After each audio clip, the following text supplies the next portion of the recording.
Hello, I'm Angelica Bell and welcome to the sustainability special of The Business Show. I'm going to be chatting to entrepreneurs and sustainability specialists to find out how they've utilised opportunities to grow thriving businesses whilst reducing their emissions.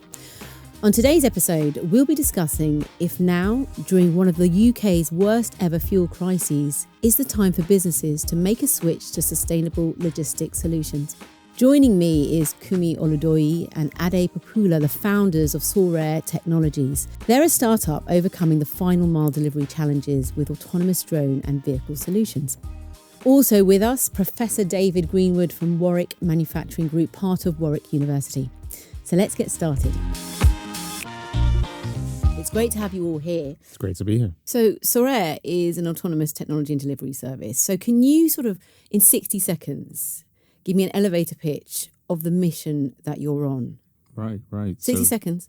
60 on the dot. Have you got a timer? I got one. In my head. Okay. I won't be too long. So Ulster Technologies, we're providing in-house air and ground-based logistics solutions for e-commerce fulfillment companies. We provide all the infrastructure that they need to facilitate their own deliveries. So, for example, autonomous delivery drones, electric vehicles, autonomous vehicles in the future, and then bike couriers as well. What the aim is to do is to actually provide them with their own logistics solutions to provide the local community with affordable same-day delivery services. We give them a network of collection hubs to essentially allow them to deliver their own goods for their own customers so that they don't have to rely on the everyday third-party courier service. Okay, anything you want to add? 10 seconds? That was spot on, to be fair, so that's fine. Okay, Yeah. you had 5 seconds in hand with that little add-on from you, Ade. But nice little sum up and interesting, that you came up with this in COVID. Yeah, pretty much. End of COVID. Pretty much. From where it is now, actually, to when we started the Ulster journey. At the beginning, it was actually we went through quite a few changes in terms of the business model, actually.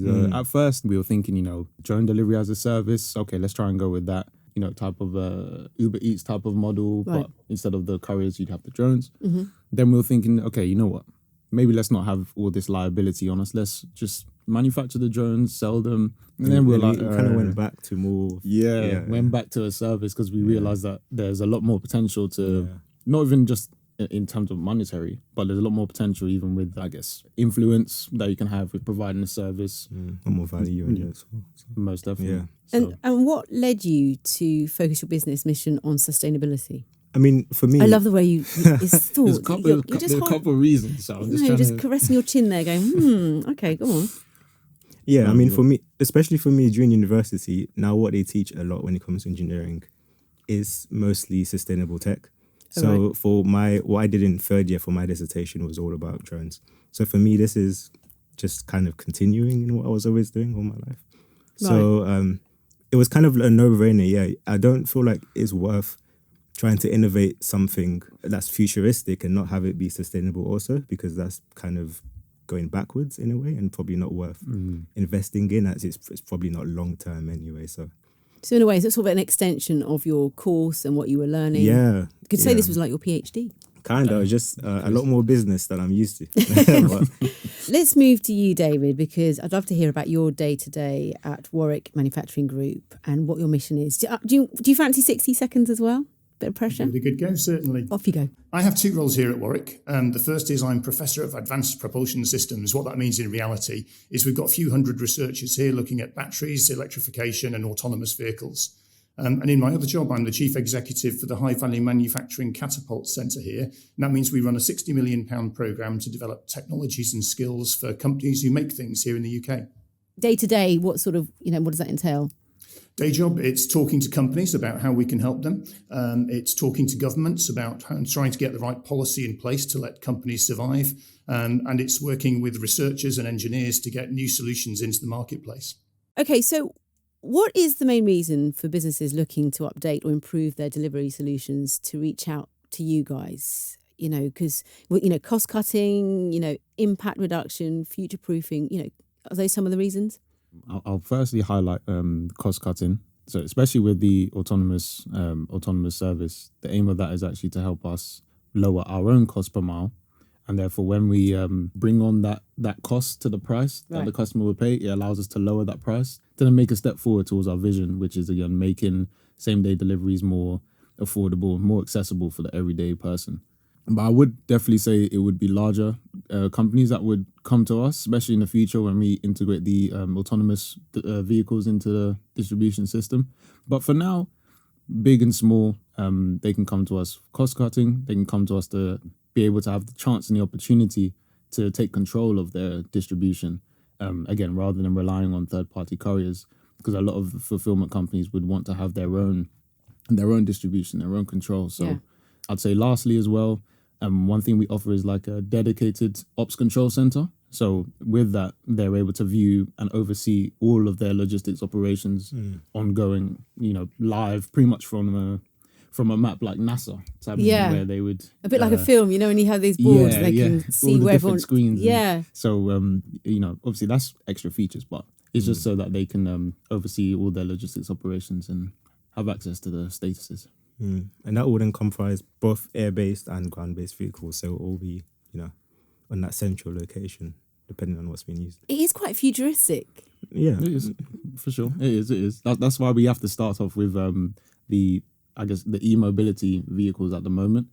Have everything, the same distribution network, same routes, same systems in place. Build that up with non-autonomous vehicles, and then once we've gone through regulations, more autonomous vehicles are widely accepted, tested, and out there in the market, and then we can slot them in later down the line. But that's like the overall journey from where we are now, I guess, to the future. Hopefully in 5 years' time, but fingers crossed. Get yourself a little plan. Yeah, from now all the way up. What about you, David? What do you think the main reasons are? So we're mostly working with companies rather than directly with consumers. And the first thing they care about right now is supply chain resilience. It's just the ability to get parts into their factories. With the problems that we've had around the globe over the last couple of years, lots of them are really struggling to get the parts they need out of places like Shanghai just to be able to build cars or to build equipment that you and I would buy.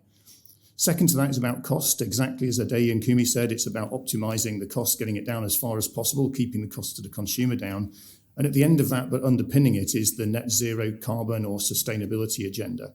But what's quite interesting is when we talk to government, their priorities are the same, but in reverse order. They care first about sustainability and net zero, and then around how industry is going to respond to it. Oh, really? Do you think that's the right way around? I think it means that companies like us or organisations like us have got a role in translating government policy into industrial action. I think it's the right way around for each of them. Government has a mandate from us as voters to reduce climate change, and that's how they're trying to push it forward. But to make it deliverable, we've got to help companies understand what that means for real in terms of what you do on Monday morning when you come into the office. Well, smaller businesses, they have less opportunities to invest into in-house solutions like EV and hydrogen-powered vans, due to sheer cost, mileage limitations. So where should these businesses be looking to improve their logistics and cut their emissions? I'll start with cutting emissions. I think, for example, it depends I'd say it depends what their goal is, what their capabilities are at the moment, and how they could try and then use that to segue themselves in. But to cut their emissions, let's say, for example, everyone gets their electricity from, I believe it's the power grid, right? Power grid. And that's generated by carbon materials.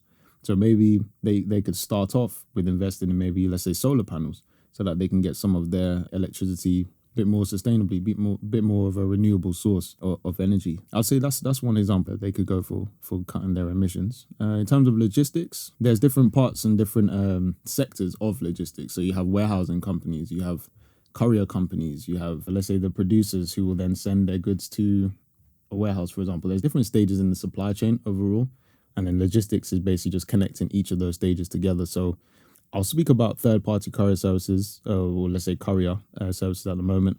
The way they could try and reduce their emissions is, for example, using e-mobility bikes instead of cars, instead of petrol fuel cars for their deliveries.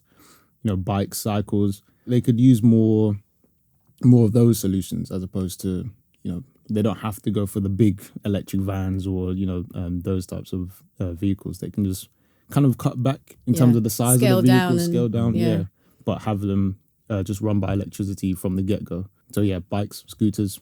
However, there's a lot of regulations and stuff with scooters, but bikes, scooters, and things like that. That's what I'd say they can do. What about you, David? How can we improve logistics and and cut their emissions? It's certainly the case that one size doesn't fit all for this. Different sorts of businesses have got very, very different logistics needs, and there's going to be lots of different products out there to serve those. The first thing I would say is I think things like electric vehicles and plug-in hybrid vehicles are actually quite affordable now to small businesses, and there are tax breaks in place to encourage them to take them up. So if your business needs are such that an electric vehicle will do the job, then life is good. It very much depends on what type of deliveries you're doing and whether you can do the range that you need and the charging that you need. Of course, what you can do is look at whether you actually need the fleet of vehicles you've got today. Do you need that size of vehicle? Do you need that number of vehicle? Do you need to be doing as many journeys as are there? Could you consolidate consignments into single shipments rather than having multiple vans moving around the place? I think what Ade and Kumi referred to with the rise of what we call micromobility, so things like electric cargo bikes and so on, that's really interesting because then you can move away from 1.5 ton or 2 ton vehicles to something that weighs a few hundred kilograms and runs on electricity. There's actually legislation going through Parliament, hopefully in the next session, which will also allow for a wider range of those kinds of micromobility vehicles to be in the market and to be used legally. And that's a real opportunity. I guess the hardest thing is if you're the type of business that ships goods very long distances in 40-ton trucks, there just aren't a lot of solutions out there for that. Electric and hydrogen are proposed, but they're certainly not a game for a small business to play. It's very expensive. It's quite experimental. It needs loads of infrastructure. There are big companies, big logistics providers trialing those, and I guess small companies could engage with them, but it probably isn't something I'd advise a small company to go out and try today. Is the use of autonomous delivery solutions affordable to smaller businesses, or is this an infrastructure solution that we'll see carried out by, logistic companies in the future? For now, into the near future, I'd say mostly big companies at the moment, most definitely. They have the funds for it available.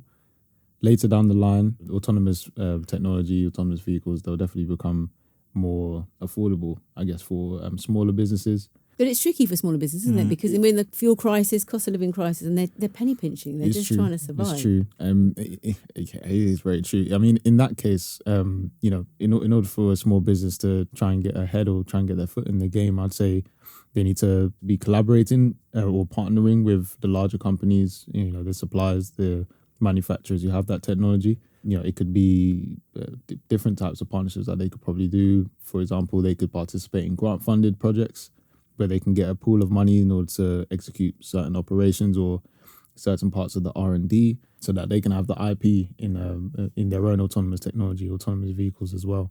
But as well as that, it may be beneficial for them to approach autonomous vehicle manufacturers, negotiate a partnership in some way, maybe exchange for some equity or a merger of some sort, where your operations would then be able to include some of their technology, maybe for a discounted price or a share of the revenue, share of the profits, for example. But yeah, there's a couple of ways for some smaller businesses to get their hands on it. So you're saying it's collaborating? Yeah, essentially. Going back to the collaboration part, when it comes to these technologies, there's just so many different parts to it that probably one company wouldn't want to do every single aspect of it anyway, because you probably don't have the manpower or the expertise, and it's probably just better to specialize a little bit more in one, which brings the cost down, and that helps all of you. So if you focus on that part of the tech, I focus on this part of the tech, we're both going to need it. We need it to push the society forward anyway, which is going to benefit both of us. So it's definitely worth it rather than everyone trying to do their own thing, which will be kind of a little bit more wayward, and you could actually move a lot slower in terms of the whole industry and your business as well. So everyone makes and everyone gains. Yeah, literally. Well, David, do you think it's the right time for businesses to be investing in sustainable delivery solutions now? With the current cost of living crisis and, money's tight. What are your thoughts? In honesty, the best time to invest would have been about 2 years ago. That's not very helpful advice, I guess. But actually, at that point in time, the grants and so on for the uptake of things like electric vehicles were higher than they are now. Having said that, the products themselves are getting cheaper. But there's no reason really to wait. Most of these solutions, electric cars, plug-in hybrids, those kinds of things, they do save money as well as saving carbon, particularly with diesel prices as expensive as they are today. So whilst there is a higher capital cost to buy these vehicles, most of them, depending on how you use it, most of them are paying back within a year or 2 years. So from a business decision perspective, the earlier the better. Technology is getting cheaper over time, and what that means is that it'll become more affordable for more businesses. Right now, electric vehicles are suitable for some businesses, but not for everybody. The cheaper the technology gets, the more businesses will be able to take it up. And what about the infrastructure? Is that ready? Especially for smaller business owners. And are there other investments and solutions that SMEs can make, rather than, like you say, having your own EV fleet, for example? Yeah, so whether the infrastructure is good enough depends on how you use your vehicles. There are lots of organisations that have, small fleets of vans that spend their night either in the warehouse or at the driver's house, and they travel a short enough distance that, frankly, if you charged it overnight, it would be able to do an entire day on a single charge, and you don't need to worry about infrastructure then. It's just there. Clearly, if you're the kind of user that takes a vehicle and then loads it up with 40 tons of goods and drives it 500 miles down the country, then you really care what the infrastructure looks like along the national highways. And it's good and it's getting better. Whether it's good enough to be a commercial solution, I think is questionable. It very much depends which part of the country you're in. And that's improving over time, of course. But it's all about how do you use the vehicle and where do you use the vehicle. But actually, infrastructure isn't the biggest setback for most organisations. A lot of companies can use this just using the infrastructure in place around them today. The infrastructure depends about what you're actually trying to kind of deliver. And you wouldn't know that unless you have a close relationship with, your clients or customers, etc., which small businesses would have that advantage to be able to kind of optimize what they're doing a lot more, rather than just have a general-based solution, which is just very inefficient and, not very lean, you could say. Well, if a company is on a budget, they're penny pinching, they're thinking about, how they're going to stay afloat and stuff. What actionable advice would you give to those owners looking to improve their logistics and their environmental impact when money is tight? Yeah, I'd say in the short term, the biggest thing that people can do is look at what their delivery schedules are. It's about, can you combine loads? Can you minimise the number of trips? Can you use the same trip to do a pickup as well as a delivery? Just minimise the amount of travel that you've got to do. And it's a no regrets decision. That's something that it's not to do with fuel price, or it's driven by fuel price now, but it's always a benefit. You're never going to be suffering as a result of that. You can also be thinking, as you're replacing the stock of vehicles that you've got today, what decisions you're making going forward. Don't just buy the same as you had last time because it worked last time. The technology's moved on, and there are some really good options coming up at the moment. I guess if you're looking much longer term, and I think that is a really good point that was made earlier on, is don't just think about what you're doing today. Think about what options you're opening up and what options you're shutting down with the decisions that you make today, because it's very easy to do short-term things that feel great, but actually in a couple of years' time, you could live to regret them. The world is moving to a scenario where energy prices are likely to remain high for a while. And not only that, but with a net zero carbon agenda coming forward, companies are starting to really care about how much carbon is embedded in their products, including from the logistics. And eventually governments are going to have to act by doing things like putting cross-border carbon taxation in place or taxing carbon from logistics. So decisions that are made now that take you towards a low carbon or a sustainable future are ones that you're unlikely to regret. Whereas if you're buying a truck with a 20-year lifetime, you really want to think about the environment that's going to be operating 20 years from now. Well, David, there's lots to navigate, and you work with new age entrepreneurs. So what advice would you give them when they need to find research and advice? Where should they go? There's a whole ecosystem out there depending on what they're wanting to do, whether it's products, whether it's services, whether it's manufacturing. So, for instance, the Catapult network that we're part of is great if you're looking at manufacturing. If you're looking at services, if you're looking at networks and things, you've got people like the Energy Systems Catapult, you've got Connected Places Catapult, and lots of local government organisations have got signposting routes there. So you can basically phone up your local growth hub and they'll explain who you ought to talk to be able to get the right grants or do the right kind of development programs. It's not an easy thing to navigate as a small business. It's quite complicated, but there are organisations out there to help. And David, if business owners are listening now and they're thinking, is sustainable investment worth it? What would you say? What's the alternative? Right.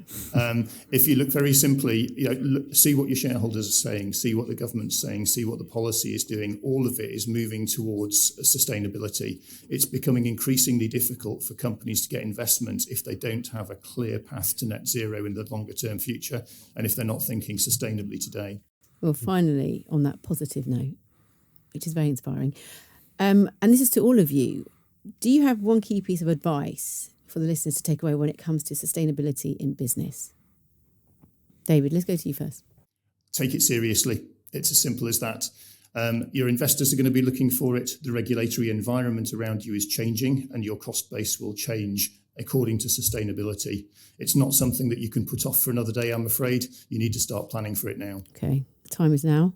I'd say definitely try and think about how you can partner with other larger companies, maybe companies that are even the same size as you but are working on something different that maybe you can benefit from. It's all about collaboration. It's all about network. You have to make sure you know certain people that can get you into the right frame of mind or into the right thinking or the right direction for your business. But never be afraid to approach bigger, more established players, especially when you're going through your journey, because more than likely they've been through the same stages, same problems, and they can help you out along the way as well. So be open, be collaborative, just be ready to get yourself out there and speak to more people and more players.